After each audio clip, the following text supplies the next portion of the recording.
नमस्कार, मैं मनीष आपका स्वागत करता हूं पॉडकास्ट विद मनीष में।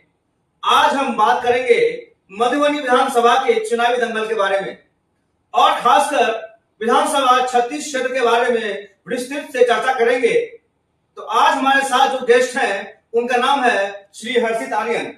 सबसे पहले तो मैं आपका अपने पॉडकास्ट में स्वागत करता हूं। जी, बहुत बहुत धन्यवाद आपका। आप वर्तमान में चित्रांश ऋषि फाउंडेशन के डायरेक्टर हैं।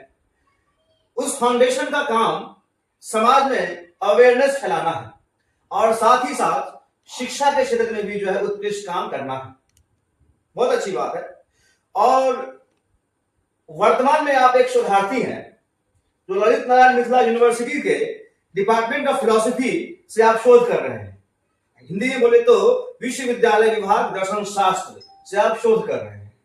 बहुत अच्छी बात है, आप एक शोधार्थी हैं और बुद्धिजीवी हैं। मेरा सवाल यह है कि विगत दिनों आपने अपने फेसबुक के पेज पर आपने जनसुराज के प्रत्याशी श्री अनिल मिश्रा जी के समर्थन में एक वीडियो डाला था, एक पोस्ट डाला था। और सिर्फ पोस्ट डाला ही नहीं था, वरन आप लोगों से अपील भी कर रहे थे, मधुबनी विधानसभा क्षेत्र के लोगों से, कि आप उनको वोट करें जी। इस पर आपकी क्या राय है? देखिए, चुनाव का मौसम चल रहा है और मधुबनी विधानसभा 36 हम लोगों का क्षेत्र है और लोकतंत्र में हर व्यक्ति को अपना विचार रखने का अधिकार होता है। उसी अधिकार के तहत सोशल मीडिया पर मैंने अपना विचार रखा था। जिस विचार की आप बात कर रहे हैं कि मैंने अनिल मिश्रा जी को का समर्थन किया था। देखिए, मैं बहुत सीधा साधा व्यक्ति हूँ और अपने विचारों को लोगों के बीच में बहुत सीधे तरीके से रखता हूँ। यदि मैं किसी का समर्थन कर रहा हूँ तो कर रहा हूँ। बात है कि समर्थन क्यों कर रहा हूँ, उसके अनेक कारण हैं। उनकी छवि जो है वो बिल्कुल साफ छवि है। अभी तक जितने भी प्रत्याशियों का नामांकन हुआ है इस विधानसभा क्षेत्र से, उन सभी में जो सबसे उत्कृष्ट चेहरा मुझे नजर आता है वो चेहरा है श्री अनिल मिश्रा जी का। और उसका कारण है कि उनका राजनीतिक इतिहास भी बहुत साफ रहा है। निर्विवाद 8 टर्मों से जो है वो मुखिया रहे हैं।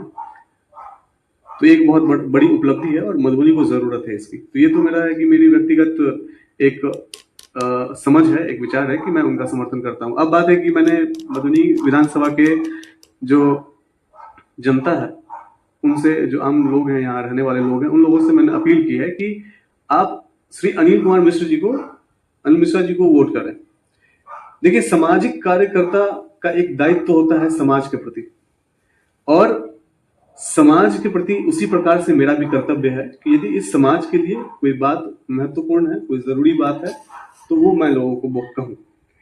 मुझे लगता है कि इस विधानसभा क्षेत्र के लिए अनिल मिश्रा जी एक योग्य उम्मीदवार है, योग्य प्रत्याशी है। जनसुराज से उन्होंने अपना नामांकन कराया है और स्कूल का बस्ता छाप जो है, स्कूल बैग, उनका चुनाव चिन्ह है, सिंबल है।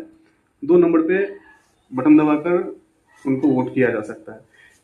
तो विगत 10 वर्षों में हम लोगों ने अपने विधायक को देखा है और हमें ये आवश्यकता लगती है कि अब बदलाव की आवश्यकता है और उसके लिए सबसे उत्तम चेहरा जो है वो अनिल मिश्रा जी का है। तो उन्हें वोट करना चाहिए और सामाजिक दृष्टिकोण से मुझे लगता है कि ये हमारे समाज के लिए जरूरी है। इसलिए समाज के हर वर्ग के लोगों को, इस विधानसभा के हर एक मतदाताओं से मेरा आग्रह था, मेरा अपील था कि आप सभी श्री अनिल मिश्रा जी को वोट करें और उन्हें भारी मतों से विजयी बनाएं और यहाँ की कायाकल्प करें। जी, बहुत बढ़िया। अच्छा, एक मधुबनी के नागरिक होने के नाते आपको मधुबनी विधानसभा क्षेत्र में या मधुबनी शहर का ही बात करें तो इसमें आपको कौन कौन सी समस्याएं आपको दिखती है? देखिए, समस्याएं एक नहीं है, काफी समस्याएं हैं। और सबसे दुर्भाग्य की बात है कि अभी तक हम लोग मूलभूत समस्याओं से जूझ रहे हैं। मधुबनी आप घूमकर देखिए, एक दिन भी यदि ढंग से बारिश हो जाए तो मधुबनी का प्रत्येक सड़क जो है वो तालाब में परिवर्तित हो जाता है।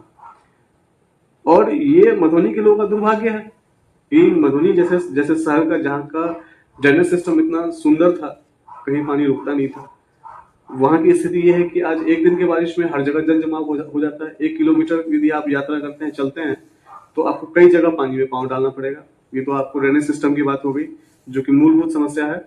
उसके बाद सड़क की हम लोग बात कर लें, जगह जगह सड़क टूटे हुए हैं। देखिए, ये दुर्भाग्य की ही बात है कि अभी तक हम लोग इतनी मूलभूत समस्याओं से गुजर रहे हैं कि आज से 25 साल 50 साल पहले भी बिजली पानी सड़क की बात होती थी, आज भी हम लोग बिजली पानी सड़क की बात कर रहे हैं। पानी की समस्या आप तो जानते ही हैं, जब भी गर्मी आती है तो मधुबनी जो है पानी के लिए त्राहिमाम वो उठता है। पानी की दिक्कत आती है, जगह जगह लोग समरसेबल गड़वाने लगे हैं, आम चापाकल से कोई काम नहीं चल रहा है। तो पानी की, बिजली की समस्या है, सड़क की समस्या है। बिजली का बिल देख लीजिए, बिजली का बिल इतना आ रहा है कि जो एक आम आदमी जिसका 200 का 300 का बहुत आया तो 500 का बिल आता था, आज उसका 5-5 हजार का 4-4 हजार का बिल आ रहा है। तो जो इंसान आपको 5,000 का 7,000 का 10,000 का सैलरी कमा रहा है, वो 5,000 रुपया बिजली बिल भर रहा है, तो ये दुर्भाग्य की बात है। लेकिन बिजली बिल तो अभी वर्तमान सरकार ने तो माफ किया हुआ है, इस पे बिजली बिल तो अभी आता नहीं है। फिर नहीं, ये एक चुनावी स्टंट है, सबसे पहली बात। दूसरी बात कि जो लोग समस्या से ग्रस्त हैं आज, उनके पास आप जाइए, आपको पता चलेगा कि वो 125 यूनिट जो फ्री बिजली की बात की गई है, वो आपको 4 दिन के अंदर समाप्त हो जाता है। ऐसा नहीं है कि फ्री नहीं है, फ्री है, लेकिन वो 125 यूनिट जो है वो आपको 4 दिन के अंदर खत्म हो जाता है। ऐसा कौन सा लोग बिजली का उपयोग कर रहे हैं? लोग 2 पंखा 4 बल्ब जला लेते हैं, तो उससे क्या 125 यूनिट बिजली जो यूनिट है वो खपत हो जाएगा? ये एक बहुत बड़ा स्कैम चल रहा है और इस स्कैम को रोकने की जरूरत है। और लोगों के हित में ये होगा कि इस पे जल्द से जल्द कार्रवाई की जाए। आपको नहीं पता होगा, बिजली उपभोक्ता की जो अदालत लगती है जिला में, उसमें इतने सारे केसेज हैं कि दुर्भाग्य कह सकते हैं, उसका रिजोल्यूशन नहीं होता है। जो भी समस्या से जूझ रहे हैं लोग, वो लोग जब पहुंचते हैं तो रिजोल्यूशन मतलब समाधान देने के बजाय उनको कहा जाता है कि इसमें हम क्या कर सकते हैं, आपका बिजली बिल उठ रहा है, तो बजाय उसका इन्वेस्टिगेशन करने के ये कहा जाता है कि इसका समाधान हम लोग क्या करें, आप उतना खपत कर रहे हैं तो इसमें हम क्या कर सकते हैं। तो ये रिजोल्यूशन नहीं हुआ और ये दुर्भाग्य की बात है कि हमारे विधायक महोदय इस पे अभी तक कोई भी कदम नहीं उठाए हैं। और जो भी जनप्रतिनिधि लोग हैं, उनका दायित्व होना चाहिए कि इन सारे मूलभूत समस्याओं पे काम किया जाए, सबसे पहले काम किया जाए, क्योंकि पहले इन समस्याओं का जब तक निवारण नहीं होगा, उसके बाद ही हम आगे बढ़ सकते हैं। अच्छा, तो बात यहाँ पे ये है कि श्री अनिल मिश्रा जी का एक अच्छा ट्रैक रिकॉर्ड रहा है अपने पंचायत क्षेत्र में, और वाकई लोकतंत्र में जो है वो जनता जो है वो राजा होती है, अच्छी बात है। आप बात कर रहे हैं विकास की, आप बात कर रहे हैं सड़क की, आप बात कर रहे हैं शिक्षा की, आप बात कर रहे हैं प्रोग्रेस की, आपकी सोच जो है प्रोग्रेसिव है। लेकिन एक तबका ऐसा भी है हमारे समाज में जिसके घर चुनाव से ठीक एक रात पहले शराब की बोतल, चिकन या फिर उनके महिलाओं के लिए पायल या साड़ी दे दिया जाता है और उनके वोट को ग्रैब कर लिया जाता है, उनके वोटों को अपनी ओर मोड़ लिया जाता है ना, इलीगल तरीके से, जो कि वाजिब नहीं है जी। तो उन लोगों को श्री अनिल मिश्रा जी कैसे समझाएंगे और उनका वोट जो है वो अपनी तरफ कैसे लाएंगे? देखिए, यही तो सबसे बड़ी बात है आपको कि चुनाव हर बार होता है। ऐसा नहीं है कि प्रतिनिधि या प्रत्याशी अच्छे खड़े नहीं होते, लेकिन जनता उसको वोट नहीं करती है। जनता जो है, यदि पढ़े लिखे समझदार योग्य उम्मीदवार को यदि वोट करें तो स्वाभाविक तौर पर काम होगा, विकास होगा। तो ये केवल और केवल एक व्यक्ति की जिम्मेवारी नहीं है, ये एक सामाजिक प्रश्न है। दूसरा बात है कि इसमें एक सबसे बड़ा मुद्दा उठ के आता है अशिक्षा, और शिक्षा में ही इस तरह की बातें होती है। यदि मैं आपको किसी भी प्रकार का प्रलोभन दूं और आपसे किसी भी प्रकार का गलत जो कदम है वो उठाने के लिए कहूं और आप उठा लेते हैं, ये अशिक्षा ही तो है। तो हमारे विगत सरकारों की ये खामी रही है जिस पे काम करने की आवश्यकता है, शिक्षा पे काम करने की आवश्यकता है। दूसरी बात ये कि जो युवा हैं आज जन स्वराज का बढ़ चढ़कर समर्थन कर रहे हैं और आगे बढ़ाने का काम कर रहे हैं, तो उन तमाम युवा पीढ़ियों को, उन तमाम युवाओं से मेरा ये आग्रह है, अपील है, और ये उनकी जिम्मेवारी होनी चाहिए कि जो भी योग्य उम्मीदवार हो, चाहे किसी भी विधानसभा क्षेत्र की हम बात करें, तो जब हम किसी विधानसभा क्षेत्र की बात करते हैं तो जो योग्य उम्मीदवार है उसका वोट ना कटे इन सारी चीजों की वजह से कि कोई शराब लेकर, कोई पैसा लेकर, या किसी महिला को साड़ी दिलवाकर या अन्य किसी प्रकार का प्रलोभन देकर यदि उसके वोट को खरीद लिया जाता है, उसके वोट को गलत जगह कास्ट करवाया जाता है, तो सबसे पहले इतना इलीगल चीज है। तो इस पे युवाओं का ये कर्तव्य बनता है कि वे ऐसे लोगों को समझाएं। यदि किसी बच्चे के परिवार में उनके माता पिता ऐसे करते हैं तो वो उस युवा का, उस बच्चे का जो वोटर हो चुका है, ठीक है, उसका कर्तव्य बनता है कि वो अपने माता पिता को समझाए कि ऐसा नहीं होना चाहिए, क्योंकि चुनाव में, लोकतंत्र में जो आम नागरिक है उसके पास शक्ति उसको केवल एक ही बार मिलता है, वो शक्ति मिलता है चुनाव के टाइम पे। चुनाव के समय में जो उनका वोट है, उसका जो महत्व है वो अनमोल है, क्योंकि एक वोट से आदमी जीत सकता है, हार सकता है। यदि किसी के पलड़े में एक अधिक वोट पड़ जाए तो वो जीत जाएगा, जिसमें ना पड़े वो हार जाएगा। तो ये एक बहुत बड़ी समस्या है कि लोगों को अपने मत का जो महत्व है वो समझना पड़ेगा। ये समझने समझाने की बात है, ये एक सामाजिक मुद्दा है। और नहीं तो स्वाभाविक तौर पर बात है ना कि मान लीजिए कि इतना अच्छा प्रत्याशी हमारे पास है और उसको वोट ना करके हम उसी को वोट करते हैं जो सत्ता की चाह रखता है, सत्ता की आकांक्षा रखता है, और उसका उद्देश्य केवल ये रहता है कि मैं चुनाव में आऊं, मैं विधायक के पद के लिए लड़ूं, और जब मैं जीतूं तो मेरे पास पैसा हो, मेरे पास पावर हो। आपको विश्वास नहीं होगा तो आप एफिडेविट चेक कीजिए, जितने लोगों ने नामांकन करवाया, एफिडेविट चेक कीजिए, जो पहले से सत्ता में है उसकी एफिडेविट को आप देखिए, तो आपको दिखाई पड़ेगा कि उसके पत्नी के की कमाई का जो विवरण है वो देख के आपको समझ में आ जाएगा कि ये पैसा आया कहां से। और दूसरी बात ये है कि जब मेंशन उसमें जो अमाउंट उसमें मेंशन किया गया है वो उतना बड़ा अमाउंट है, तो जो मेंशन नहीं किया गया है यानी कि जो काला धन है वो कितना होगा उसका अंदाजा आप लगा लीजिए। तो ये समझने की बात है कि हमें सत्ता की लोलुपता रखने वाले लोगों को वोट नहीं करना, हमें उसको वोट करना है जिसका दिल साफ हो, जिसकी नीयत साफ हो, जो वाकई में उस क्षेत्र के लिए काम करना चाहते हो। हमें ऐसे ही लोगों को वोट करना है, और उस वोट के लिए हम अपना वोट ना बेचे या किसी का वोट ना बिके, तो हर उस जागरूक नागरिक का, हर उस जागरूक वोटर्स का ये कर्तव्य बनता है कि अन्य दूसरे वोटर्स को मना करें कि वो ऐसा ना करें। और यदि उन्हें कोई पैसा देता है या कोई साड़ी देता है या किसी भी प्रकार का प्रलोभन देता है, बेशक उसको ले लें, लेकिन वोट सही उम्मीदवार को करें। इससे क्या होगा कि उनके क्षेत्र में विकास होगा। नहीं तो वो आपको जो परंपरा चलती आ रही है वैसे होगा कि हम अपना वोट बेच देंगे, फिर सरकार को उसकी नाकामी के लिए और अपने विकास हमारा विकास जो नहीं हो रहा उसके लिए हम फिर उसको कोसते रहेंगे अगले 5 वर्षों तक। समस्या जस की तस रहेगी, समस्या जो है बदलने वाली नहीं बदलेगी। जब तक हम अपने विचार को, अपने अप्रोच को जो है नहीं बदलेंगे, तब तक समस्या बदलने वाली नहीं है। और ये सोच के काम करने की बात है, ये अवेयरनेस की कमी है। और यही लोग जो फिर बाद में बोलते हैं कि पलायन करना पड़ता है, दूसरे स्टेट में जाना पड़ता है, और फिर दोष देने का अधिकार उनका नहीं रहता। फिर वो सरकार पर दोष नहीं लगा सकती, क्योंकि आपका वो चॉइस है, आपने अपने अधिकार का प्रयोग करके आपने उसको शीर्ष से बिठाया है। और मुद्दा जो है आपका शराब रहा, मुद्दा आपका चिकन मुर्गा रहा है, मटन रहा, जो भी रहा, जो भी आपका ये प्रलोभन रहा, वो आप देखिए। अब जिस मुद्दे पे आप वोट कीजिएगा उसी मुद्दे पे आपको फंसना पड़ेगा।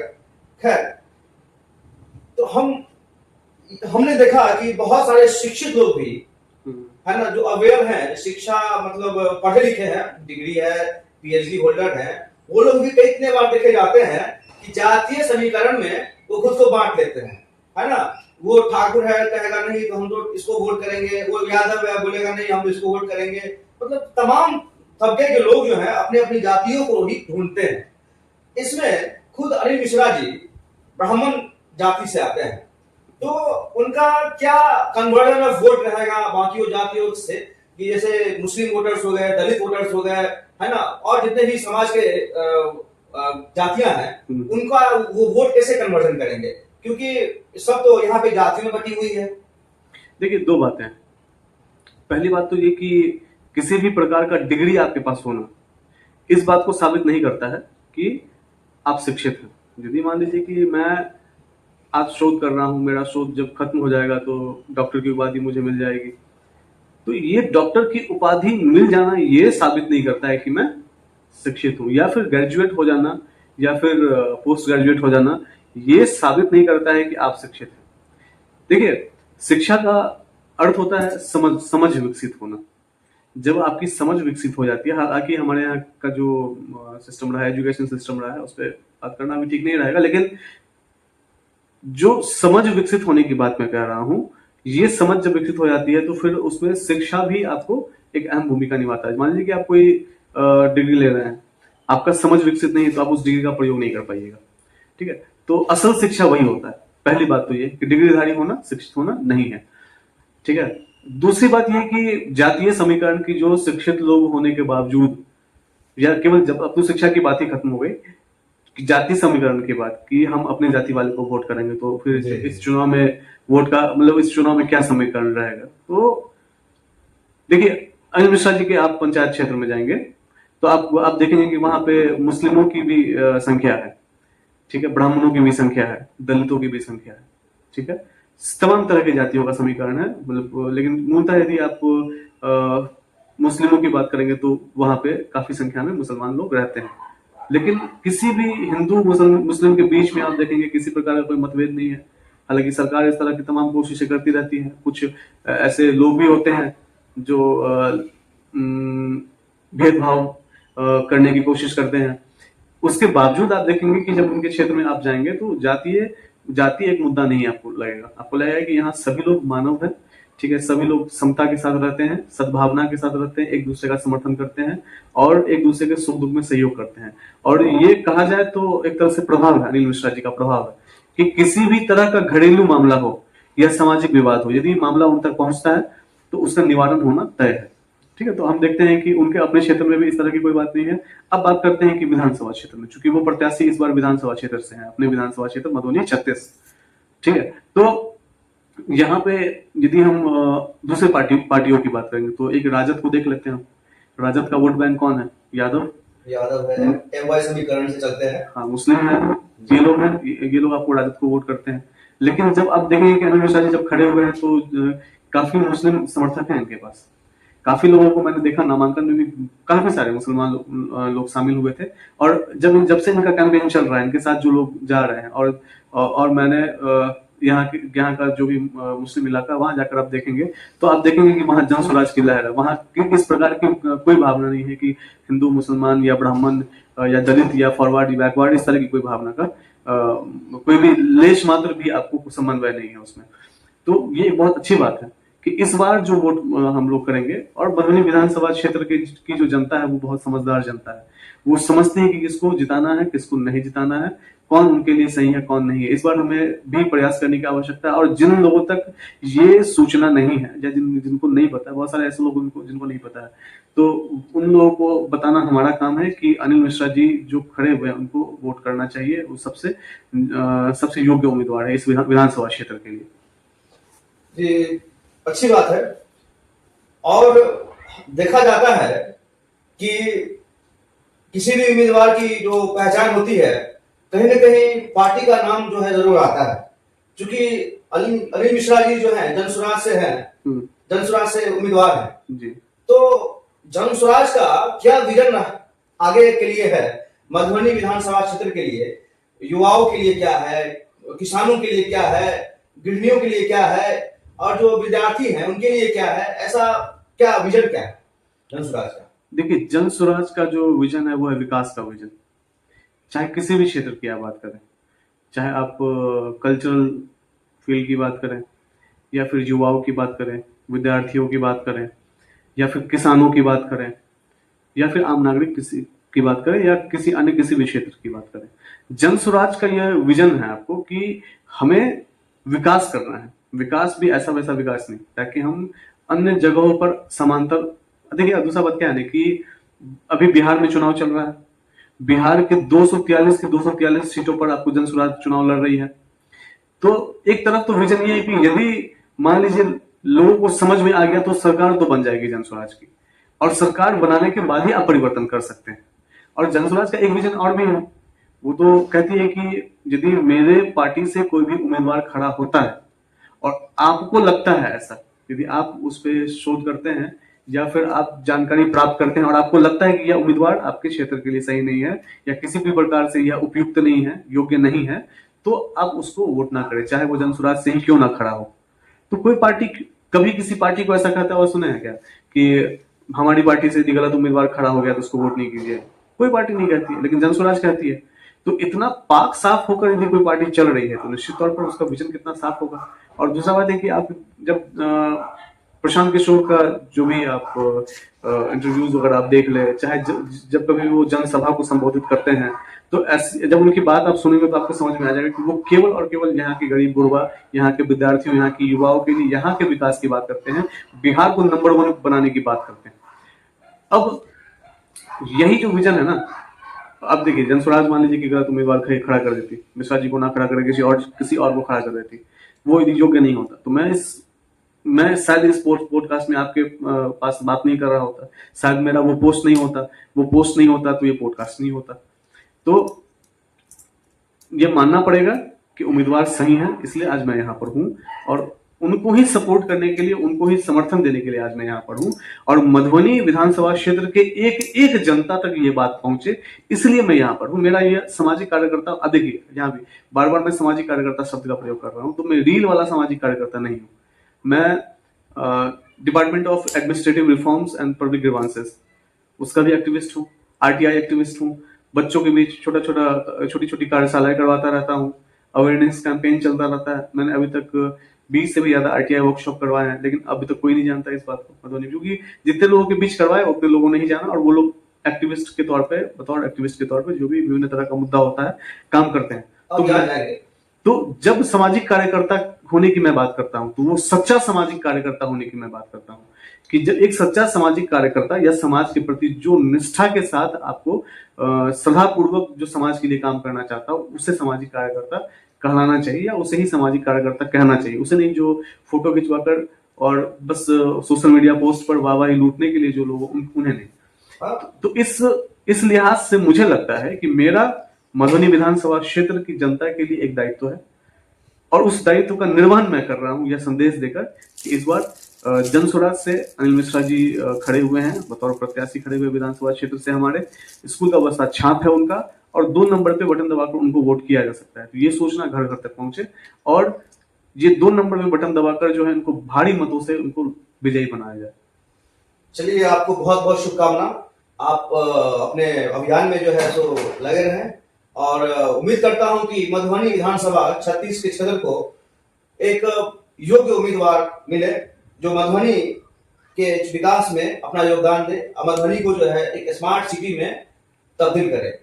चलिए, इसी बात पे हम लोग इस पॉडकास्ट को खत्म करते हैं, और अगर आपको कुछ कहना है तो आप कह सकते हैं। देखिए, इससे पहले कि ये पॉडकास्ट खत्म हो जाए, मैं यही कहना चाहूंगा कि ये मौका दोबारा नहीं मिलेगा।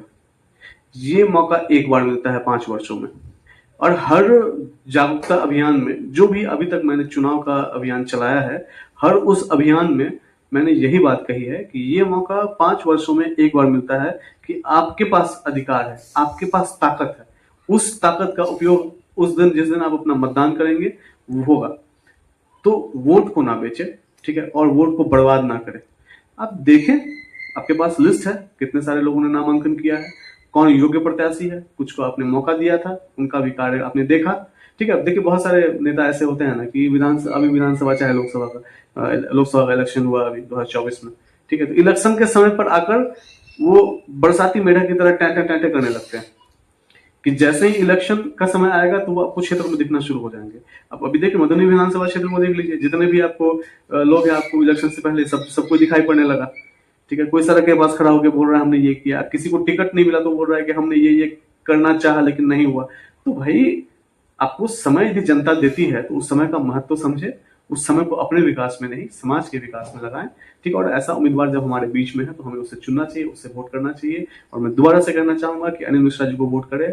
स्कूल का बस्ता छाप उनका जो है चुनाव चिन्ह है, 2 नंबर पे बटन दबाकर उनको वोट किया जा सकता है। तो आप सभी जनता से, आप सभी लोगों से मेरा यही अपील है कि इस बार अपने मत का प्रयोग करें और अनिल मिश्रा जी को भारी मतों से विजयी बनाकर अपने विधानसभा क्षेत्र का विकास जो है वो सुनिश्चित करें। धन्यवाद। तो ठीक है, लोकतंत्र में जो है जनता ही जनार्दन होती है, और जनता अपने वोट का सही से इस्तेमाल करे तो क्या कुछ नहीं बदल सकता। चलिए, मिलते हैं फिर हम अपने अगले पॉडकास्ट में। तब तक के लिए टेक केयर, धन्यवाद।